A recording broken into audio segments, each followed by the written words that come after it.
On the 40th anniversary of May 18th uprising for democracy, I would like to express congratulations to Guangzhou citizens in this very important month. Unfortunately, this year, our world faces the big challenges of widespread pandemic coronavirus that affected to so many people around the world. Many countries locked down and lots of people lost their jobs and have to change their way of life to what we call new normal. COVID-19 is a test of societies, of governments, of communities, and of individuals. It is a time for solidarity and cooperation to tackle the virus and to mitigate the effects, often unintended, of measures designed to halt the spread of COVID-19. Respect for human rights across the spectrum, including economic, social, and cultural rights, and civil and political rights, will be fundamental to the success of the public health responses. In Thailand, after widespread of corona pandemic, in April 2020, Thailand is one of the countries that announced the emergency decree law. With the national lockdown measures have been in place with a lot of effect to people, especially the vulnerable people. Many private sectors, factories, universities, schools, restaurants, shopping malls, theaters, hair salons, entertainment places, or hotels are closed. Some people can work from home, but many cannot. Only fresh market or people who selling food or grocery store are allowed. While people are asked to stay at home, and the government of Thailand assures that no one will left behind. But in reality, the stay-at-home and social distancing policy is blind to the situation of the impoverished masses and their need for assistance. We have to accept that many people live without access to internet, as well as other vulnerable groups such as low-income workers who cannot afford to stop work, migrants, and displaced persons, those who are non-Thai, people living with disabilities, and other on society margins. For the low-income workers in developing countries, they face a higher risk of income loss during the COVID-19 lockdown, as it is less possible to conduct their job from home. The low-income workers such as farmers and construction or factory workers tend to work in jobs that require less physical proximity to other people to work than high-income workers, such as official workers or school teachers. Most of the low-income families stay in small rooms in big cities. Most of them earn day by day without reserved money. Social distancing might sound easy for some, but not for all. And especially not for low-income earners who live and share houses or city dwellers in one or two bedroom apartment units. And most of them survived by receiving food handout from charities organizations. Although the Thai government announced a stimulus package for those working in the informal sector, the 5,000 baht, or around $154 per month, will be issued between April and June. But it's not cover all groups of people of low-income workers in the country. The illegal migrants, refugees, and asylum seekers is another group of concern.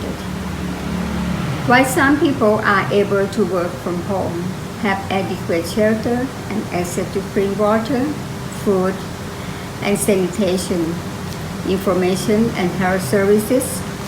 But for the urban refugees, asylum seekers, or illegal migrants who have to hide themselves in some small room in some communities, or for others of them who were arrested and detained at immigration facilities. How do they have self-isolation? How do they wash their hands regularly if they do not have enough water or soap or alcohol gel? How do they access to health care if they live in constant fear of being arrested because of their legal status? I really appreciate that in mid-April 2020, during COVID-19, the Laureate Thai government on its efforts to begin the release of around 8,000 prisoners currently held for minor offenses. Regrettably, they have no policy to protect the illegal migrants, refugees, or asylum seekers, especially those who were detained at immigration facilities all over the country. The crowded detention places make it impossible for social distancing and make this group of people more vulnerable and risk of COVID-19 affected. On 25th of April 2020, Thailand reported of 42 cases of COVID-19 who were illegal migrant workers at detention center at Sadao District, Songkhla Province, on the Malaysian border. The migrants in the center comprise 34 from Myanmar, 3 from Vietnam, 2 from Malaysia, and 1 is from Yemen, Cambodia, and India. According to the Center for COVID-19 Situation Administration, 36 of them are being treated at the makeshift hospital, while 6 others, including a pregnant Burmese worker, have been admitted to hospital.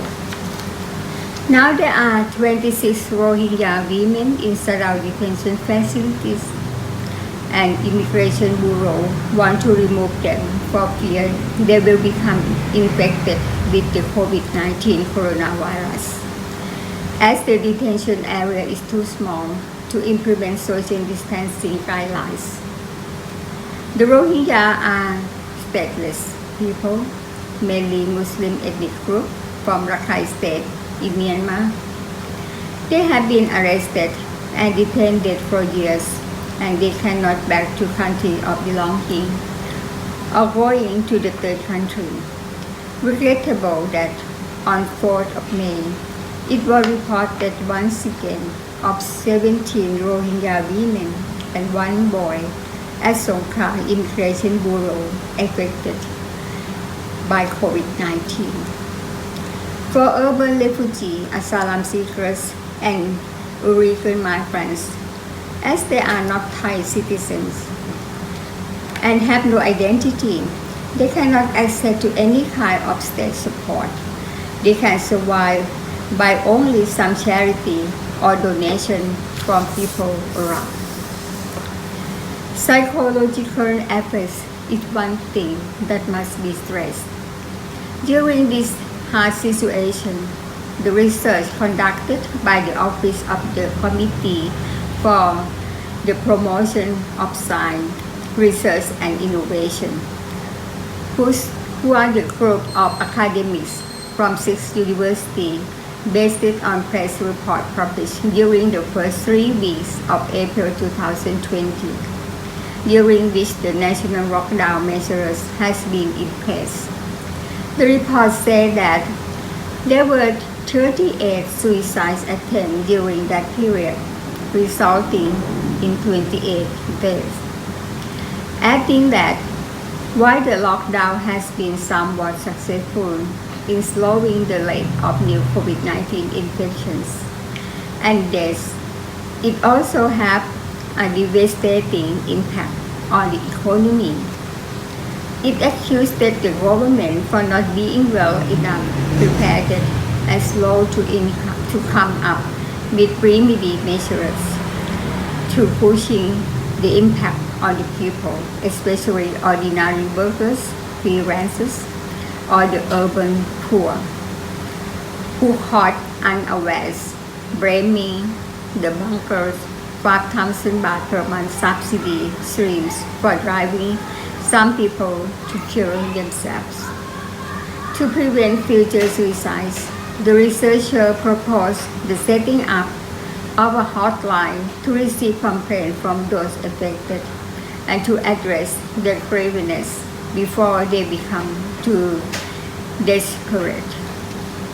I want to conclude that the COVID-19 pandemic laid bare the merits afflicting in Thai society, while some private rights must be restricted regarding to public interest, but fundamental rights of people must be protected, such as freedom of expression, right to access information, right to be participate in all policy making that affect to people's well-being.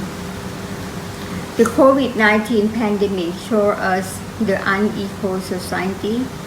The pandemic exposed yet again the jumps between the rich and poor, stigmatized and discriminations. The lesson learned will be learned from COVID-19 is how important the state welfare should be adopted to guarantee the well-being of all people, especially those who are vulnerable. The strong welfare system will coverage, meanwhile, show respect for human dignity, equal rights, and non-discrimination for all people of the country. Fundamental human decency to fight and living under pandemic coronavirus, we should show our empathy to those who are suffering. All members in our society deserves our kindness, resilience, and caring. I thank you very much.